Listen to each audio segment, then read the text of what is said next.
അപ്പം നമുക്ക് എല്ലാവർക്കും ഇഷ്ടമുള്ള ഒരു കാര്യമാണ്. പക്ഷെ നമുക്കത് കറക്റ്റായിട്ട് ഫോളോ ചെയ്ത് പോകാൻ ഭയങ്കര ബുദ്ധിമുട്ടാണ്. അപ്പം ചില ആളുകളെ നോക്കുകയാണെങ്കിൽ, കുറച്ച് ഫെയർ ആയിട്ടുള്ള ആളുകളൊക്കെ നോക്കുകയാണെങ്കിൽ അവരുടെ പല്ല് കുറച്ച് നമുക്കൊരു ഡിമായിട്ട്, അതായത് ചെറിയൊരു യെല്ലോയിഷ് ടിഞ്ചിലൊക്കെ കാണാറുണ്ട്. അതുപോലെ തന്നെ കുറച്ചൊരു മീഡിയം കളേർഡ് പീപ്പിളിലാണെങ്കിൽ വല്ലാതെ ആ പല്ല് നല്ല തിളക്കത്തിലും കണ്ടുവരാറുണ്ട്. അപ്പം അതൊക്കെ നമ്മൾ കെയർ ചെയ്യുന്ന പോലെയാണ് അതിൻ്റെയൊക്കെ ഹെൽത്ത് കിടക്കുന്നത്.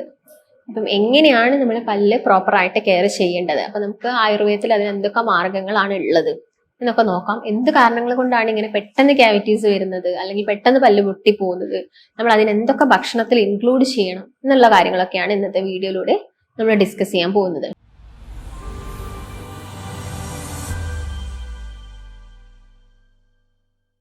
നമസ്കാരം, ഞാൻ ഡോക്ടർ ഭാഗ്യ, Q1B ഹെൽത്ത് കെയറിലെ ആയുർവേദ ഡോക്ടറാണ്. നമ്മളെല്ലാവർക്കും ഭയങ്കര ഇഷ്ടമുള്ള ഒരു കാര്യമാണ് നമ്മുടെ പല്ലിന്റെ ഹെൽത്ത്, നമ്മുടെ ടീത്തിന്റെ ഹെൽത്ത് എപ്പോഴും ഒരു നോർമൽ രീതിയിൽ കൊണ്ടുപോകുന്ന ഒരു കാര്യം.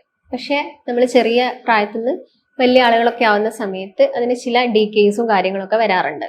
പല കാരണങ്ങൾ കൊണ്ട് വരാറുണ്ട്. ക്യാവിറ്റീസ് വരാറുണ്ട്, അല്ലെങ്കിൽ അവിടെ ഒരു ജസ്റ്റ് ഒരു പ്ലേക്ക് പോലെ വരാറുണ്ട്, അല്ലെങ്കിൽ കുഞ്ഞുങ്ങളെ കേസൊക്കെ ആണെങ്കിൽ അവർക്ക് ഈ പല്ലിൽ കേടും ചില ആളുകളുടെ പല്ല് പൊട്ടിയൊക്കെ പോവാറുണ്ട്. അപ്പം നമുക്ക് എല്ലാവർക്കും ഇഷ്ടമുള്ള ഒരു കാര്യമാണ്. പക്ഷെ നമുക്കത് കറക്റ്റായിട്ട് ഫോളോ ചെയ്ത് പോകാൻ ഭയങ്കര ബുദ്ധിമുട്ടാണ്.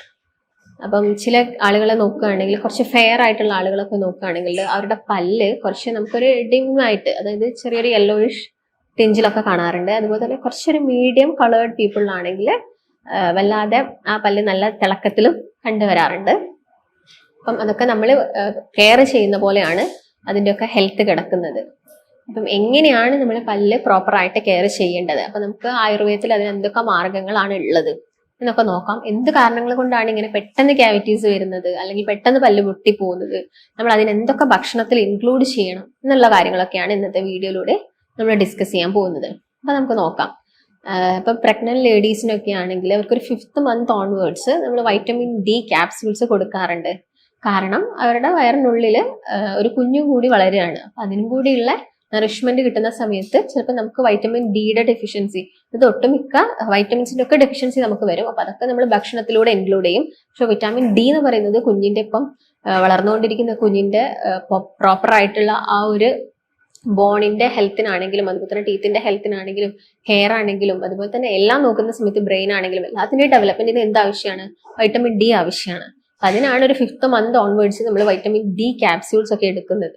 അപ്പം ഒട്ടുമിക്ക പ്രഗ്നന്റ് ലേഡീസും പറയുന്ന ഒരു കംപ്ലൈന്റ് ആണ് അവർക്ക് ഈ ഒരു പല്ലുവേദന വരുന്നത്. ആ സമയങ്ങളിൽ പല്ലുവേദന വരാനുള്ള കാരണം ആ ഒരു അബ്സോർപ്ഷൻ പ്രോപ്പർ ആയിട്ട് നടക്കാത്തത് കൊണ്ടാണ്. ഇപ്പൊ ജനിച്ചു കഴിഞ്ഞാലും കുഞ്ഞുണ്ടായി കഴിഞ്ഞാലും നമ്മൾ ഒരു വയസ്സോളം നമ്മൾ കുഞ്ഞിന് വിറ്റാമിൻ ഡിയുടെ ആ ഒരു തുള്ളി മരുന്ന് കൊടുക്കുന്നുണ്ട്. അപ്പം അതൊക്കെ നമുക്കറിയാം. വിറ്റാമിൻ ഡി നമ്മുടെ ശരീരത്തിൽ ഒരുപാട് റോൾസ് പ്ലേ ചെയ്യുന്നുണ്ട്. ഇപ്പൊ ഈവൻ നിങ്ങൾക്കിപ്പം വല്ലാത്ത ക്ഷീണം അനുഭവപ്പെടുന്നുണ്ട്, നിങ്ങളെ മുടി വല്ലാതെ കൊഴിഞ്ഞു പോകുന്നുണ്ട്, പെട്ടെന്ന് നഖം പൊട്ടി പോകുന്നുണ്ട്, അല്ലെങ്കിൽ പല്ലുവേദന ഇടയ്ക്കിടയ്ക്ക് വരുന്നുണ്ട്, ഒക്കെ മേ ബി ഒരു പക്ഷേ വിറ്റാമിൻ ഡിയുടെ കുറവായിരിക്കാം. നമ്മുടെ പല്ലിന്റെ ഹെൽത്തിന് വിറ്റാമിൻ ഡി വളരെ അനിവാര്യമാണ്. വിറ്റാമിൻ ഡി കിട്ടുക എന്ന് പറയുന്ന സമയത്ത് മെയിൻ ആയിട്ട് നമ്മൾ സൂര്യപ്രകാശം, സൺഷൈൻ വിറ്റാമിൻ എന്നാണ് വിറ്റാമിൻ ഡിനെ നമ്മൾ വിളിക്കുന്നത്. അതിലൊരു മെയിൻ മെത്തേഡ് എന്ന് പറയുന്നത് സൂര്യപ്രകാശം കൊള്ളുകയാണ്. അതായത് ഒരു 11 മണി മുതൽ 2 മണി വരെയുള്ള വെയിൽ നിങ്ങൾ കൊള്ളാൻ നോക്കുക. ഇപ്പം റൂമിനുള്ളിലൊക്കെ ഇരിക്കുന്ന ആളുകളാണെങ്കിൽ മാക്സിമം ആയിട്ട് അവർക്ക് അത് അബ്സോർപ്ഷൻ കിട്ടില്ല. അപ്പൊ അവരെന്ത് ചെയ്യണം? ഭക്ഷണത്തിലൂടെ എടുക്കണം. കൂടുതലായിട്ടും വിറ്റാമിൻ ഡി ഉള്ള ഫുഡ് എന്ന് പറയുന്നത് പാലും പാലുൽപ്പന്നങ്ങളുമാണ്. പാല്, തൈര്, മോര്, അതുപോലെ തന്നെ ചീസ്, യോഗർട്ട്, വെണ്ണ, ഇതൊക്കെ നിങ്ങൾ ഭക്ഷണത്തിൽ, അല്ലെങ്കിൽ പനീര്, നോൺ വെജ് കഴിക്കാത്ത ആളുകളാണെങ്കിൽ പനീർ ഉണ്ടാവും. പനീരൊക്കെ അവരുടെ ഭക്ഷണത്തിൽ മാക്സിമം ഇൻക്ലൂഡ് ചെയ്യുക. അതുപോലെ തന്നെ ചിക്കൻ ആണെങ്കിലും, ഇപ്പം റെഡ് മീറ്റ് ആണെങ്കിലും വൈറ്റ് മീറ്റ് ആണെങ്കിലും ഇവിടെ ബോൺ ഡെൻസിറ്റി ഒക്കെ കൂട്ടാൻ വേണ്ടിയിട്ട് നന്നായിട്ട് ഹെൽപ്പ് ചെയ്യും. അതുപോലെ തന്നെ മുട്ട ഡെയിലി നിങ്ങൾ കഴിക്കുക. ഒരു 1 മുതൽ 2 മുട്ട വരെ നിങ്ങൾക്ക് ഡെയിലി എടുക്കാവുന്നതാണ്. അതുപോലെ തന്നെ ഒരു ഗ്ലാസ് പാല് എല്ലാ ദിവസവും നിങ്ങളെ ഭക്ഷണത്തിൽ ഇൻക്ലൂഡ് ചെയ്യാൻ നോക്കുക. അതുപോലെ തന്നെ പച്ചക്കറികൾ, ഇലക്കറികൾ, പ്രത്യേകിച്ച് ചീര, മുരിങ്ങ, ഇങ്ങനെയുള്ള ഇലക്കറികളൊക്കെ നിങ്ങളെ ഭക്ഷണത്തിൽ ഇൻക്ലൂഡ് ചെയ്യുക. ക്യാരറ്റ് നന്നായിട്ട് കഴിക്കാം. ഇങ്ങനെയുള്ള കാര്യങ്ങളൊക്കെ നിങ്ങളെ ഭക്ഷണത്തിൽ എന്ത് ചെയ്യുക? മാക്സിമം ഇൻക്ലൂഡ് ചെയ്യാൻ വേണ്ടിയിട്ട് ശ്രദ്ധിക്കുക, വിറ്റാമിൻ ഡി കിട്ടാൻ വേണ്ടിയിട്ട്.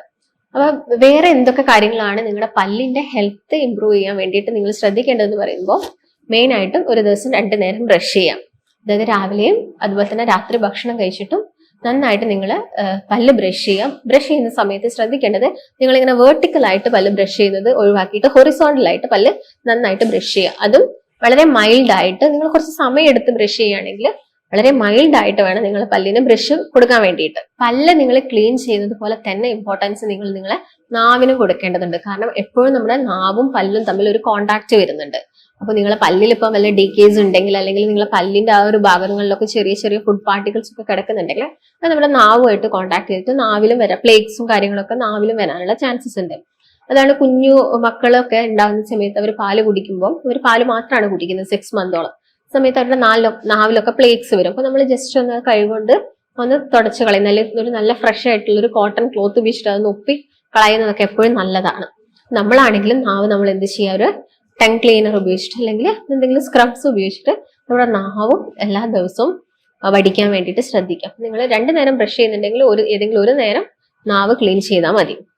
അതുപോലെ തന്നെ നിങ്ങൾ ശ്രദ്ധിക്കേണ്ട ഒരു കാര്യമാണ് നിങ്ങൾ യൂസ് ചെയ്യുന്ന പേസ്റ്റ് എന്ന് പറയുന്ന സമയത്ത് നിങ്ങൾ എപ്പോഴും ഒരു ഡെന്റീഷ്യന്റെ സഹായത്തോട് കൂടിയിട്ട്, അല്ലെങ്കിൽ നിങ്ങൾക്ക് എന്തെങ്കിലും ആയുർവേദിക് പരമായിട്ടുള്ള KP നമ്പൂതിരീസ് പോലുള്ള പേസ്റ്റും കാര്യങ്ങളൊക്കെ യൂസ് ചെയ്യുന്നതും നമ്മുടെ പല്ലിന്റെ ഹെൽത്ത് കുറച്ചും കൂടി ഹെൽപ്പ് ചെയ്യാൻ വേണ്ടിയിട്ട് സഹായിക്കും. അതുപോലെ തന്നെ നമ്മുടെ പല്ലിനിടയിലൊക്കെ വന്ന് കിടക്കുന്ന ഫുഡ് പാർട്ടിക്കിൾസ് പോക്കാൻ വേണ്ടിയിട്ട് നിങ്ങൾക്ക് ഡെന്റൽ ഫ്ലോസ് ഒക്കെ യൂസ് ചെയ്യാം. അതൊക്കെ നമുക്കിപ്പോൾ മാർക്കറ്റ്സിൽ അവൈലബിൾ ആണ്. അത് വീക്കിലി ഒരു 2 or 3 ടൈംസ് നിങ്ങൾ പല്ലിലൊക്കെ വെച്ചിട്ട് ആ ഫുഡ് പാർട്ടിക്കിൾസ് ഒക്കെ മാക്സിമം റിമൂവ് ചെയ്യാം. ഇതിന്റെ കൂടെ തന്നെ നിങ്ങൾ ഒരു ദിവസം 3-4 ചായയും കോഫിയും ഒക്കെ എടുക്കുന്ന ആളുകളാണെങ്കിൽ നമുക്ക് ആ ഒരു ഡീക്കേ വരാൻ, പല്ല് പെട്ടെന്ന് കേടായി പോകാൻ അല്ലെങ്കിൽ പല്ല് പെട്ടെന്ന് പൊട്ടിപ്പോകാനൊക്കെ ഉള്ള ചാൻസസ് കൂടുതലാണ്.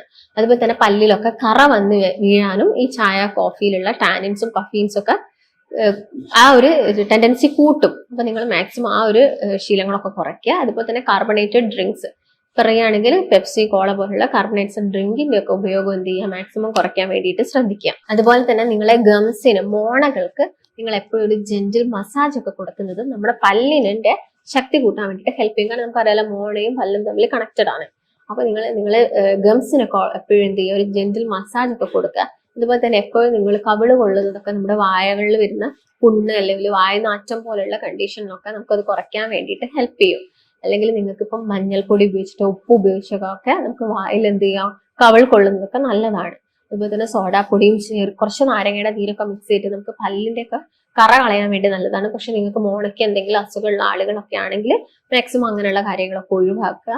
അതുപോലെ തന്നെ നമ്മൾ വീടുകളിലൊക്കെ മാവിലൊക്കെ ഉപയോഗിച്ചിട്ട് പല്ലൊക്കെ നന്നായിട്ട് ക്ലീൻ ചെയ്യും. അതൊക്കെ നല്ല മെത്തേഡ്സ് ആണ്. അതുപോലെ ഉമിക്കിരി എന്ന് പറയുന്ന പൊടിയൊക്കെ നമ്മൾ പല്ല് ക്ലീൻ ആക്കാൻ യൂസ് ചെയ്യുന്നുണ്ടെങ്കിലും അത് നമുക്ക് നമ്മുടെ പല്ലിന്റെ ഹെൽത്ത് ഒക്കെ കുറച്ചുകൂടി ഇമ്പ്രൂവ് ചെയ്യാൻ വേണ്ടിയിട്ട് ഹെൽപ്പ് ചെയ്യും. അതുപോലെ തന്നെ പല്ലൊക്കെ ഒരു നിരയിലാവുന്നത്, പല്ല് ഉന്തുന്നതൊക്കെ നമുക്ക് കുറച്ചു കൊണ്ടുവരാനും സാധിക്കും. അപ്പൊ നമ്മുടെ പല്ലിന്റെ ഹെൽത്തിന് കുറച്ചും കൂടി ഇമ്പ്രൂവ് ചെയ്യാൻ വേണ്ടിയിട്ട് നമുക്ക് കുറച്ച് ഉറപ്പുള്ള, അതായത് കുറച്ച് കഠിനമായിട്ടുള്ള, അതായത് പേരയ്ക്കൊക്കെ നിങ്ങൾ ചവയ്ക്കുകയാണെങ്കിൽ നമ്മുടെ ആ പല്ലിന്റെ ആ ഒരു മൂവ്മെന്റ്സ് ഒക്കെ കുറച്ചും കൂടി എന്താവും, ബെറ്റർ ആക്കാൻ വേണ്ടി ഹെൽപ്പ് ചെയ്യും. അതുപോലെ തന്നെ ക്യാരറ്റ് നന്നായിട്ട് കടിച്ച് തിന്നുക. അതുപോലെ തന്നെ നിങ്ങൾ ചൂയിങ്കം കടിക്കുന്ന സമയത്ത് ഓവർ സ്വീറ്റ് ഉള്ള ചൂയിങ്കത്തിന് പകരം സ്വീറ്റ് കുറഞ്ഞ ചൂയിങ്കം ഒക്കെ കടിക്കുകയാണെങ്കിൽ നമ്മുടെ ആ ഒരു പല്ലിന്റെ ഹെൽത്ത് ഒക്കെ നമുക്ക് എന്ത് ചെയ്യാൻ പറ്റും, ഇമ്പ്രൂവ് ചെയ്യാൻ സാധിക്കും.